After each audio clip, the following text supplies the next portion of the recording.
O avião aterrissou com um solavanco que ecoou como um trovão no peito de João. Ele apertou o braço da poltrona, o suor frio escorrendo pela nuca, não pelo voo turbulento de Nova Iorque a Lisboa, mas pelo fantasma que o perseguia há anos, uma carta amarelada, selada com cera vermelha, prometendo respostas sobre um irmão que ele nunca soube existir.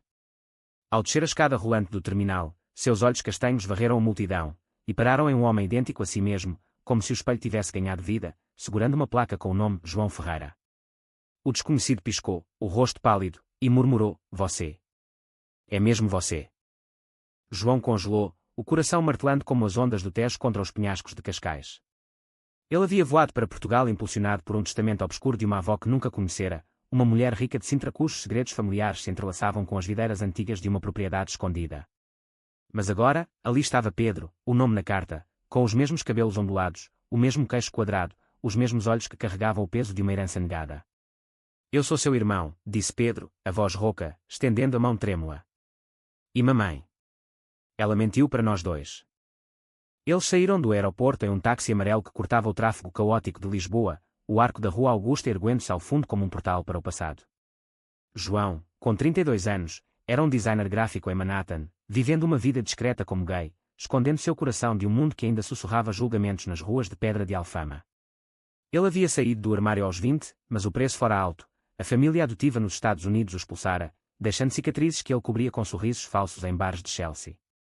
Pedro, por outro lado, era um professor de história em Coimbra, divorciado há 2 anos de uma mulher que nunca entendera sua melancolia profunda. "Eu sempre soube que algo faltava", confessou Pedro, olhando pela janela enquanto o táxi subia a colina para o bairro alto. "Mamãe, nossa avó, na verdade, me criou sozinha após o pai nos abandonar.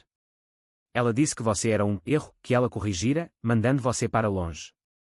Mas no leito de morte, ela revelou tudo, uma fortuna enterrada em terras de família, e um testamento que nos une. Ou nos destrói." A conversa fluiu como o vinho tinto de Douro, amargo e inebriante. Eles pararam em um café escondido na Rua da Rosa, onde o aroma de pastéis de nata se misturava ao sal do Atlântico distante.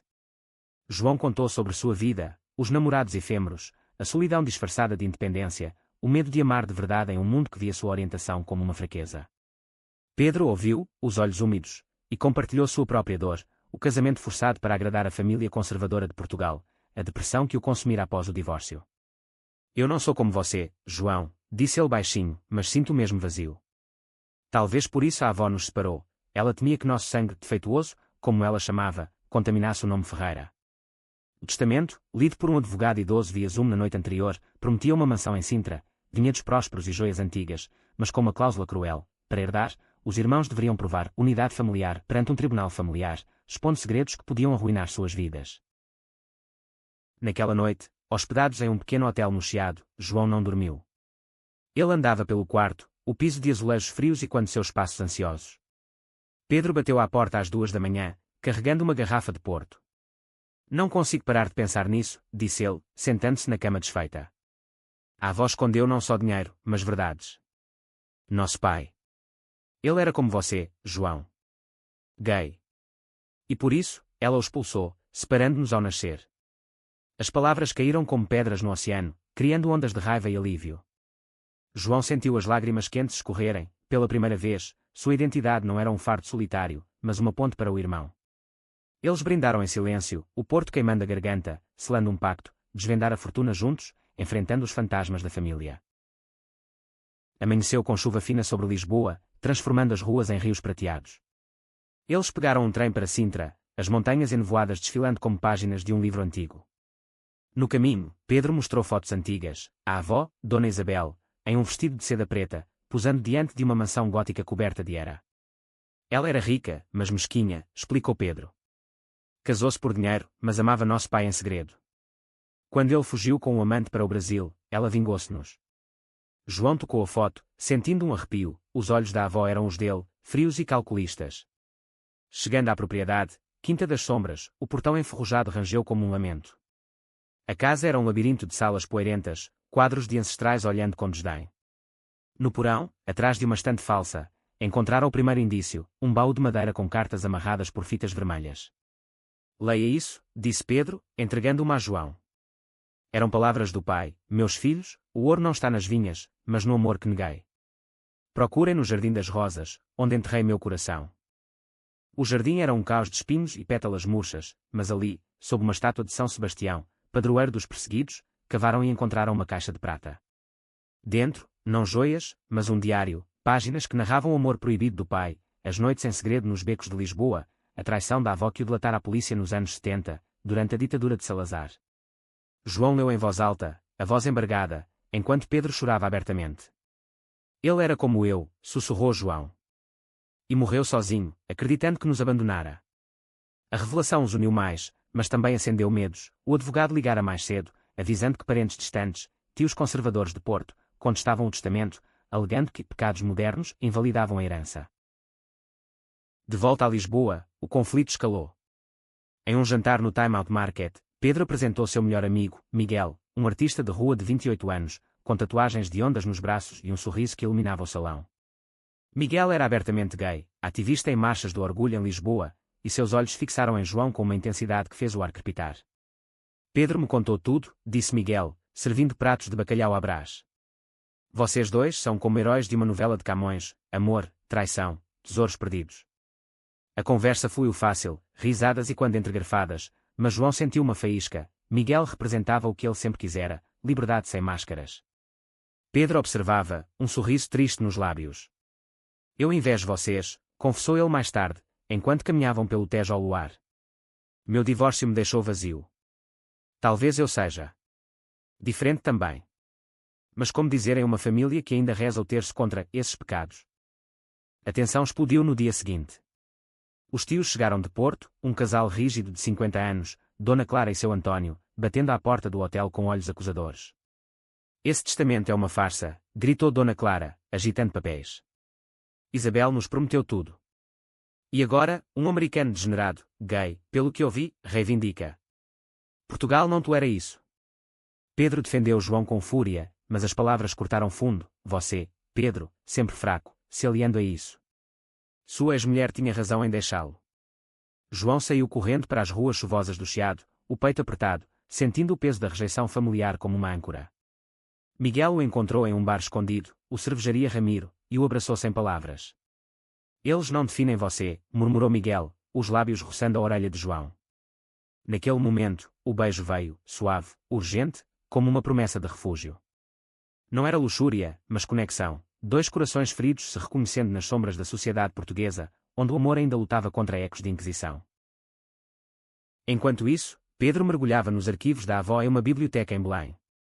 Ele descobriu mais. A fortuna não era só o ouro, mas ações em vinícolas antigas, escondidas em contas suíças sob nomes falsos. Mas havia um risco, um primo ganancioso, Filipe, que tramava roubar tudo, usando contatos na polícia para difamar os irmãos como imorais. Pedro correu para o bar, encontrando João e Miguel em um canto íntimo. Temos que ir para a quinta agora, urgiu ele. Filipe está a caminho. A viagem de volta a Sintra foi frenética, o carro alugado cortando a noite como uma flecha. Chegando, encontraram a casa arrombada, papéis espalhados. Filipe surgira, um homem de 40 anos com olhos frios, segurando o diário do pai. Vocês não merecem isso, rosnou ele. Um gay bastardo e um fracassado, a família Ferreira acabará com honra. O confronto no salão principal foi um vendaval emocional. João enfrentou Filipe, voz firme pela primeira vez, honra. Você fala de honra enquanto rouba o legado de um homem que amou apesar de tudo. Nosso pai morreu por causa de ódios como o seu. Pedro, ao lado, revelou documentos que provavam a fraude de Filipe, transferências ilegais anos antes. Miguel, com sua rede de ativistas, gravara tudo em vídeo, transmitindo ao vivo para uma página de direitos LGBTQ+ em Portugal.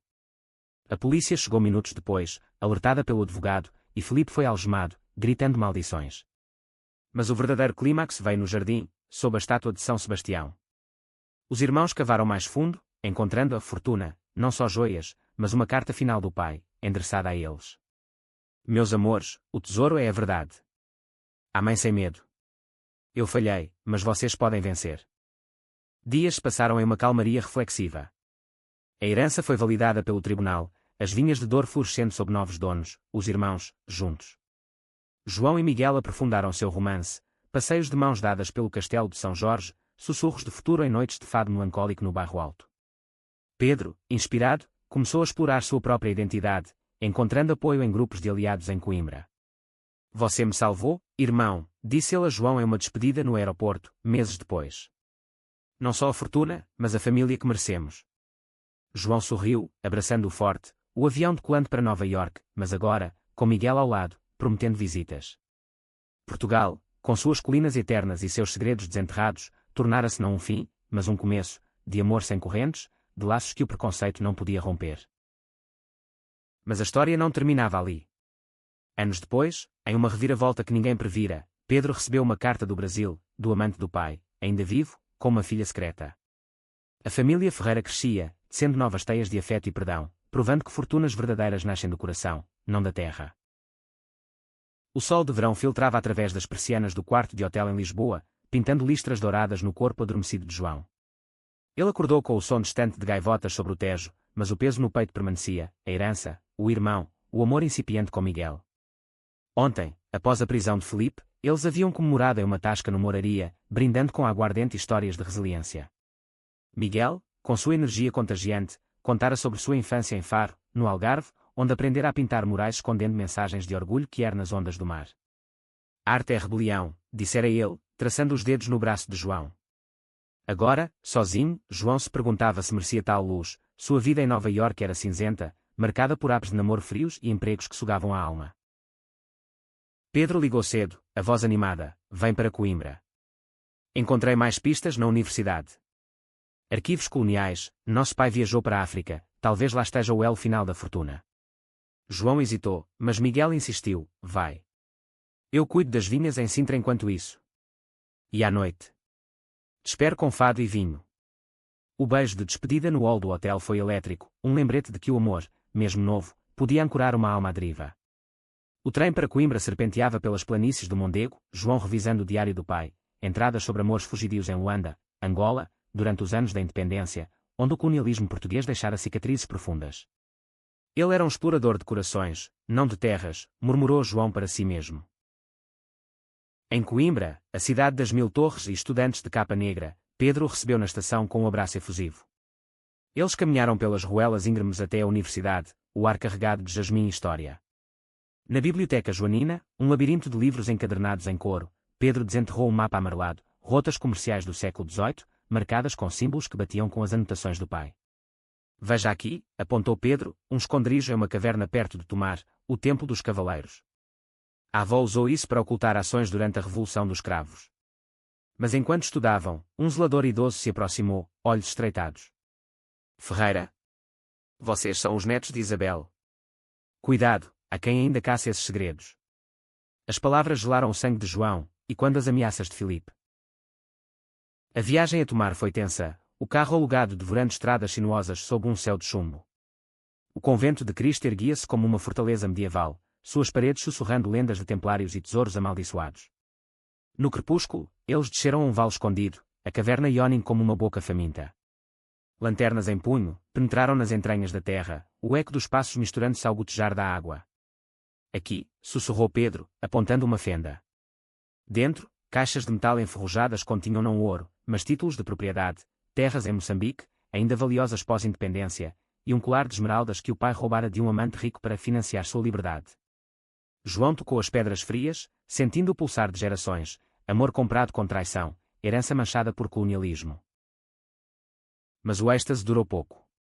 Um barulho, pedras rolando, e luzes de lanternas inimigas surgiram na entrada.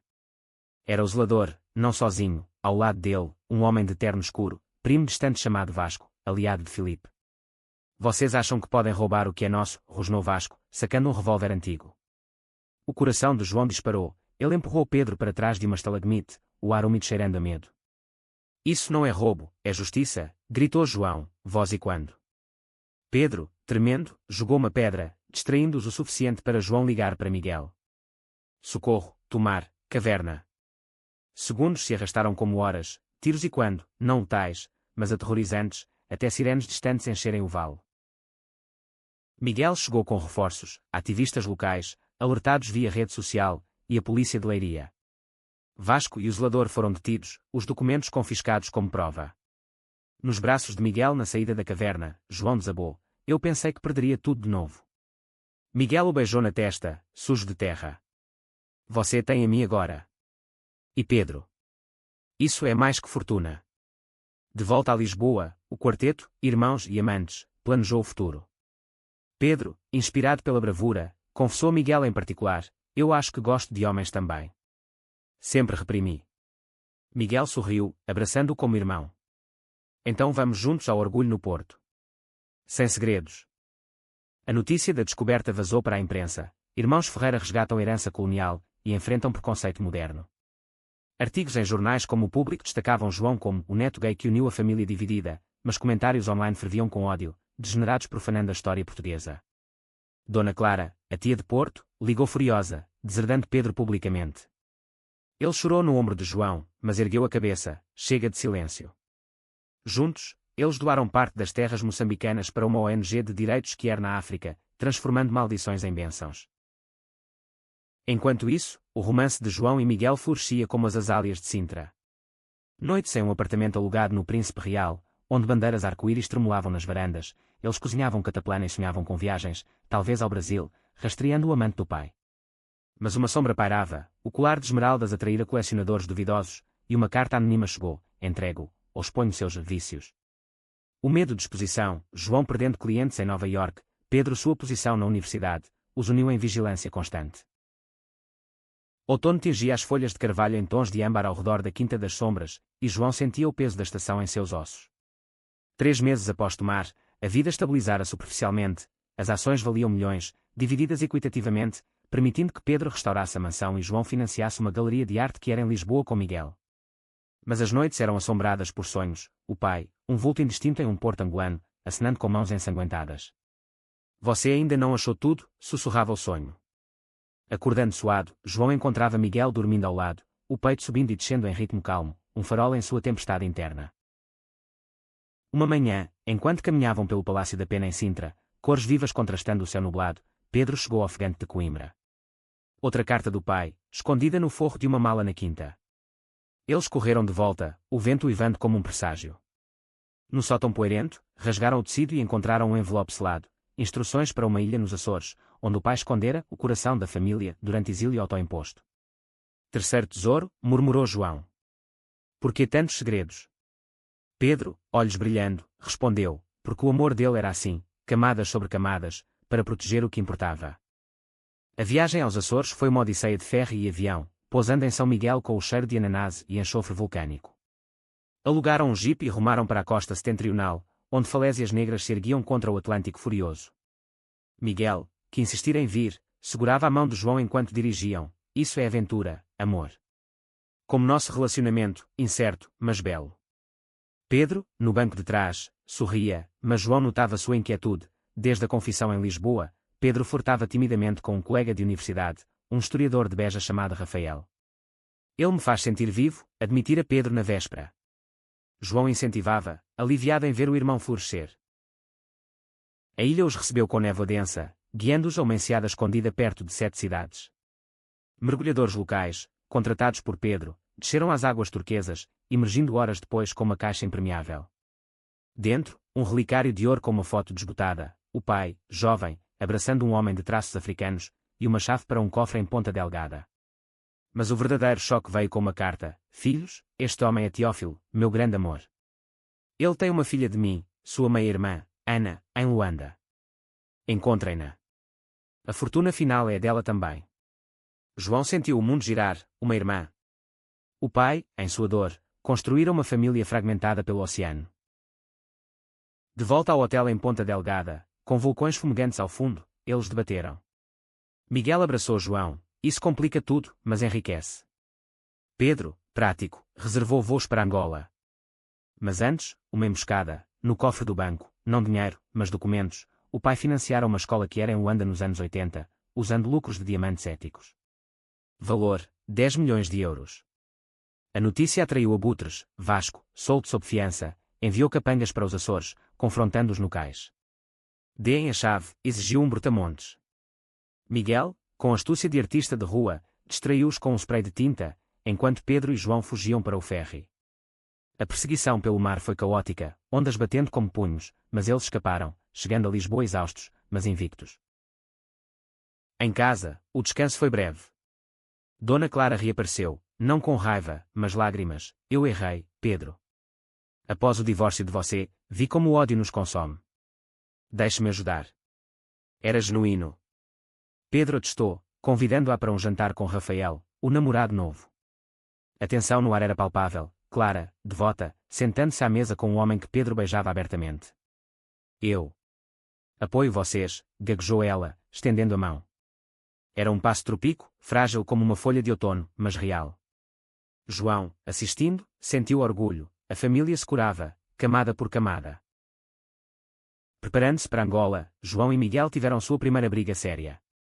Você vai arriscar tudo por uma fantasma? Perguntou Miguel, ciumento do puxão do passado. João rebateu, é minha história, nossa história. A reconciliação veio sob estrelas açorianas, na varanda do hotel, com promessas sussurradas e toques gentis que curavam feridas. Pedro, vendo-os, encontrou coragem para convidar Rafael para a viagem. 4 corações em busca de um quinto, brincou ele. O voo para Luanda era um portal para o desconhecido, o avião cortando nuvens sobre o deserto do Saara. João apertava a mão de Miguel, o medo misturado à excitação. Angola os recebeu com calor úmido e mercados vibrantes, o cheiro de fungo e peixe grelhado preenchendo as ruas. Encontrar Ana foi como desvendar um enigma. Através de contatos da escola do pai, Pedro localizou-a, uma mulher de 40, ativista de direitos das mulheres em Luanda, com olhos idênticos aos deles. O reencontro no Café Ribeira foi carregado. Eu sou filha de Teófilo, disse ela, voz firme. E de um amor que o mundo negou. Lágrimas fluíram, histórias trocadas. Ana crescera sabendo do pai português, mas nunca o vira. Mas perigo espreitava. Vasco, com conexões internacionais, enviaram um investigador para Luanda, ameaçando expor a escola como um ninho de depravação. O clímax veio em uma noite chuvosa, na praia do Mussulo. Os 4, irmãos e amantes, confrontaram o investigador em uma cabana abandonada. Vocês não param, rosnou ele. João, com a chave do relicário na mão, negociou, leva a mensagem a Vasco, a fortuna é para cura, não ódio. Ou perdemos todos. Rafael, com sua erudição, citou tratados coloniais, provando a legalidade.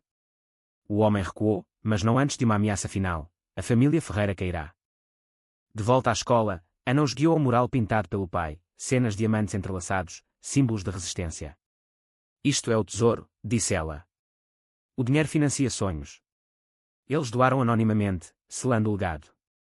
João, abraçando a meia-irmã, sentiu completude, fragmentos reunidos em um mosaico de amor transnacional. Inverno chegara a Portugal com ventos cortantes do norte, varrendo as ruas de Lisboa como um julgamento tardio. João e Miguel haviam-se mudado para um apartamento no bairro Alto, paredes adornadas com murais de ondas azuis e retratos do pai, agora um tótem de redenção. Pedro e Rafael dividiam uma casa em Coimbra, navegando os primeiros passos de um romance tímido, marcado por livros antigos e caminhadas pelo Mondego. Ana visitava mensalmente, trazendo especiarias angolanas e histórias de Luanda que teciam pontes sobre o Atlântico. Mas a paz era ilusória, a carta anônima sobre o colar de esmeraldas ressurgia, agora com fotos, João e Miguel de mãos dadas, Pedro beijando Rafael. Paguem ou publiquem, exigia o remetente. João confrontou o medo em uma sessão de terapia em Lisboa, um espaço seguro com azulejos pintados de arco-íris. Eu cresci escondendo quem sou, confessou ele à terapeuta, doutora Sofia. Agora, o passado quer me engolir. Ela o encorajou, a fortuna não é só dinheiro, é poder para mudar narrativas. Inspirado, João propôs aos irmãos uma conferência de imprensa, revelar tudo, transformando a ameaça em manifesto. Pedro hesitou, minha carreira. Mas Rafael o convenceu, seja o herói da própria história. Ana, via Zoom, aplaudiu, em Angola, silêncios matam. Falem alto. A coletiva, no Hotel Santa Justa, foi um circo de repórteres. João subiu ao pódio, coração na garganta, Miguel ao lado como âncora. Somos os Ferreira, netos de uma mulher que escondeu o amor por medo, filhos de um homem que o viveu apesar de tudo. Somos gay, somos família, e nossa herança não é ouro, mas aceitação. Flashes explodiram, perguntas choveram, e o preconceito. João rebateu, é real, mas não nos define. Pedro falou em seguida, voz firme, eu demorei a me aceitar, mas hoje, com meu amor Rafael, digo, Portugal evolui, mas devagar. Precisamos de aliados. A transmissão ao vivo viralizou, hashtags como Ferreira Sem Medo trending no Twitter português.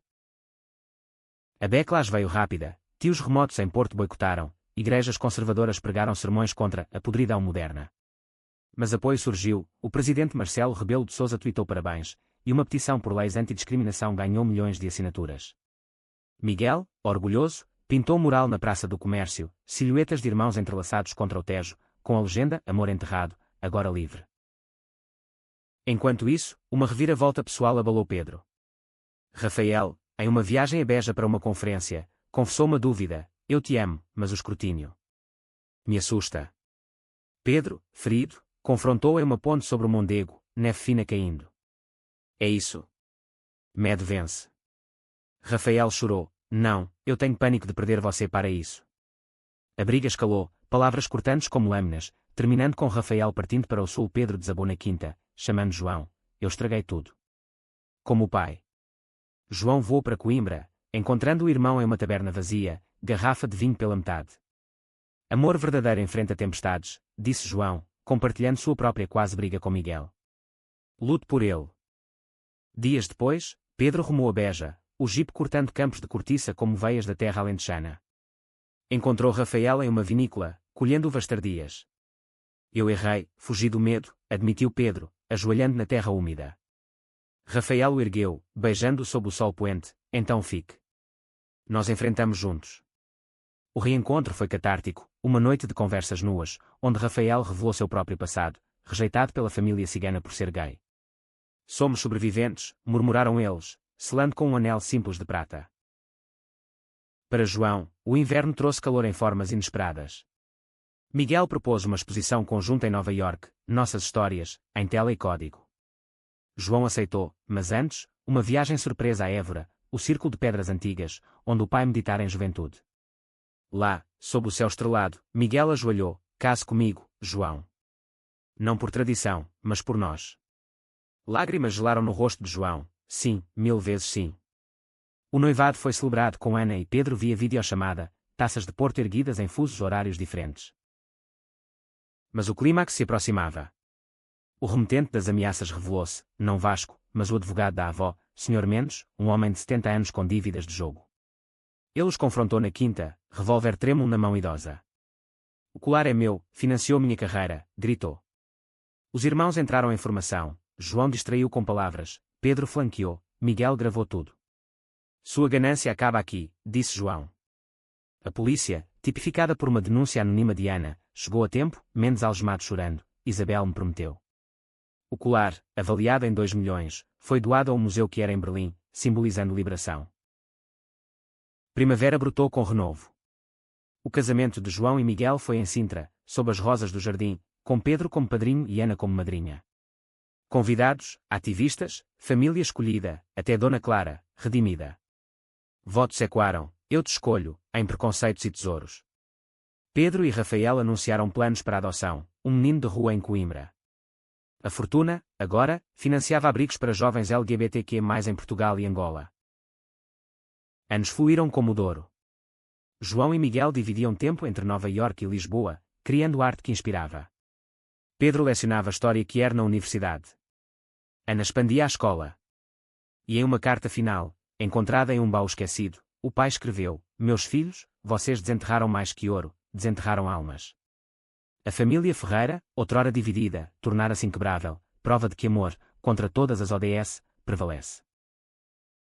Verão de 2026 trouxe calor opressivo a Lisboa, o asfalto do Rossio ondulando como um mar de miragens. João, agora com uma aliança simples no dedo, acordava cedo para esboçar designs para a galeria, uma fusão de pixels americanos e azulejos portugueses, celebrando identidades fluídas. Miguel roncava ao lado, corpo marcado por tatuagens que contavam sua jornada, uma âncora para João, rosas para Pedro, uma palmeira para Ana. Mas sob a superfície de contentamento, uma inquietude borbulhava. Sonhos do pai persistiam, agora com visões de uma criança chorando em uma praia angolana, seria um sinal. Pedro ligou de Coimbra, voz urgente: Ana achou algo em Luanda, diários de Teófilo. Ele menciona um neto, filho de Ana, escondido por segurança durante a Guerra Civil. João sentiu um frio na espinha, um sobrinho. A família, que pensavam completa, estendia raízes mais profundas. Miguel, ouvindo, sorriu: mais um para amar. Vamos. O trio, agora quarteto com Rafael, que se juntara como âncora emocional, embarcou para Angola, o avião cruzando céus de Monções. Luanda os recebeu com caos vibrante, mercados de lua poluiquando com risadas, o mirador da lua testemunhando silêncios eternos. Ana os esperou no aeroporto, ao lado de um menino de 10 anos, olhos castanhos idênticos aos de João. Esta é Coffee, disse ela, voz trêmula. Filho meu com um pescador, mas Teófilo o conheceu em segredo, viajou para cá nos anos 90, prometendo proteção. Coffee, tímido, apertou a mão de João, vovô disse que viriam heróis. O menino lera as histórias do bisavô em velhos cadernos, sonhando com Portugal como um paraíso distante. Mas integração não era simples. Coffee crescera em moceques pobres, marcado por perda, o pai morto em conflitos étnicos, Ana lutando como ativista. Ele tem medo de estranhos, explicou Ana durante um jantar de moamba de galinha. Pedro, com sua paciência de professor, sentou-se com o menino, contando lendas de templários e fadas portuguesas. Rafael desenhou caricaturas engraçadas, Miguel pintou um mural na parede da casa de Ana, uma ponte ligando Luanda a Lisboa, com figuras dançando. João, porém, lutava com culpa, porque o pai nos escondeu isso. Mais um segredo para punir. A resposta veio em uma viagem à Ilha do Mossul, praias de areia branca ladeadas por coqueiros. Mergulhando nas águas mornas, Coffee abriu-se. Mamãe diz que vovô Teófilo fugiu porque amava um homem na sua terra. Como você e o tio Miguel. As palavras inocentes cortaram João, uma ponte geracional, mas também um lembrete de perigos persistentes. Naquela noite, ao redor de uma fogueira, Ana revelou mais. Teófilo deixara uma fortuna modesta em Angola, terras de cacau, usadas para a escola, mas ameaçadas por desenvolvedores corruptos. Precisamos lutar, disse ela. Como vocês lutaram em Portugal. O conflito irrompeu rápido. Um magnata local, Sr. Domingos, aliado a interesses estrangeiros, enviou homens para intimidar a escola, janelas quebradas, ameaças sussurradas. Coffee, aterrorizado, se escondeu no quarto, chorando. João, vendo o medo no rosto do sobrinho, sentiu fúria paternal. Não deixaremos isso acontecer.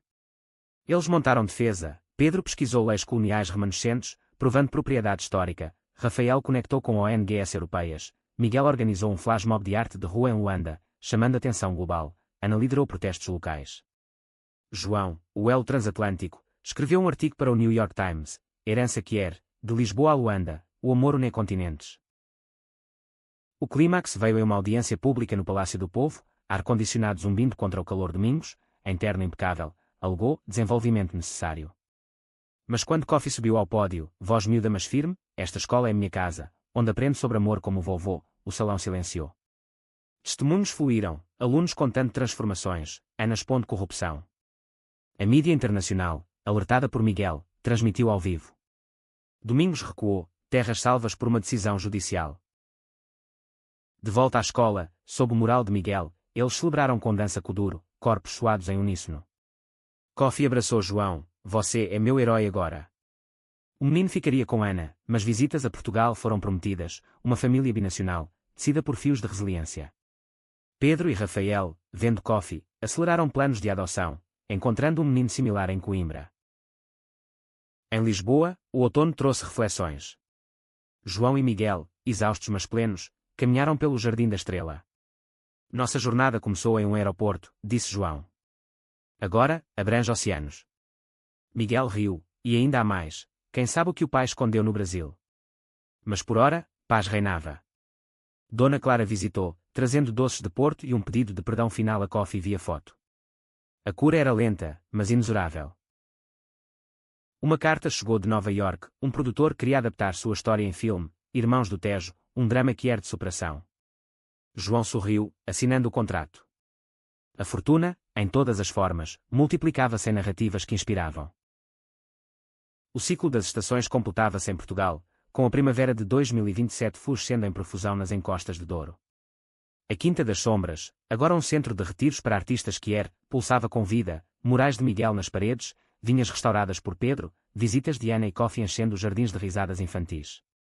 João, aos 35, sentia-se renascido, sua galeria em Lisboa prosperava, exposições alternando entre Nova York e o Chiado, onde designs digitais capturavam essências de amor proibido através de séculos.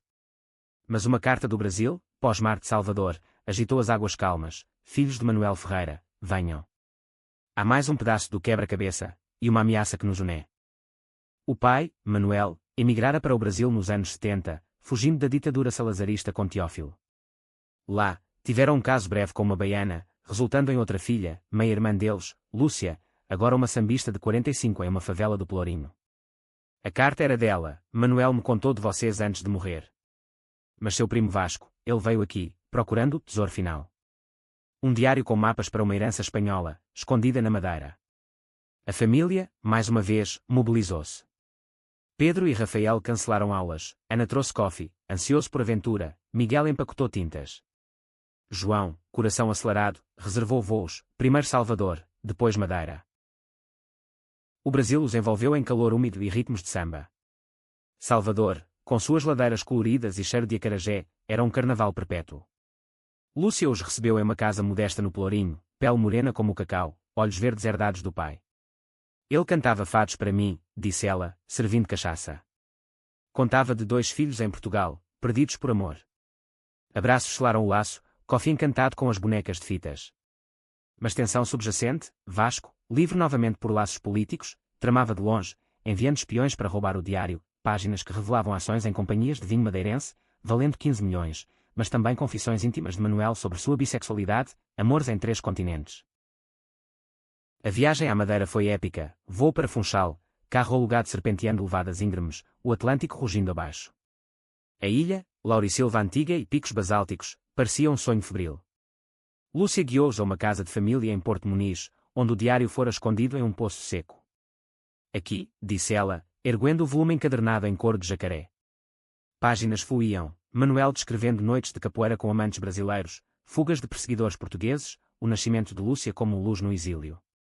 Mas o mapa final apontava para uma gruta em Cabo Girão, o penhasco mais alto da Europa, onde Manuel enterrara uma cápsula do tempo. A escalada ao cabo foi traiçoeira, vando suivando como banchés. Coffee, amarrada em uma mochila nas costas de Rafael, apontava formações rochosas com excitação infantil. Na gruta, úmida e quente, cavaram sob a luz de lanternas. A cápsula continha não só títulos de ações, mas cartas para cada filho, para João, seja corajoso no amor que eu neguei, para Pedro, encontre paz na verdade, para Ana e Lúcia, vocês são o futuro que sonhei, para Coffee, um brinquedo de madeira entalhado com um coração. Lágrimas umedeceram a terra madeirense. Mas Vasco surgira, helicóptero alugado pairando acima, capangas descendo com cordas. O diário é meu, berrou ele do alto do penhasco. O confronto foi cinematográfico, vento chicoteando cabelos, ondas estourando centenas de metros abaixo.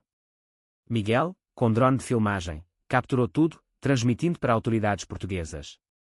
Pedro leu trechos do diário em voz alta, expondo as fraudes de Vasco através de gerações. Lúcia, com fúria baiana, jogou pedras, Ana gritou em umbo, Coffee escondeu-se atrás de João. Vasco escorregou na borda, mão estendida em súplica, não por misericórdia, mas por ganância.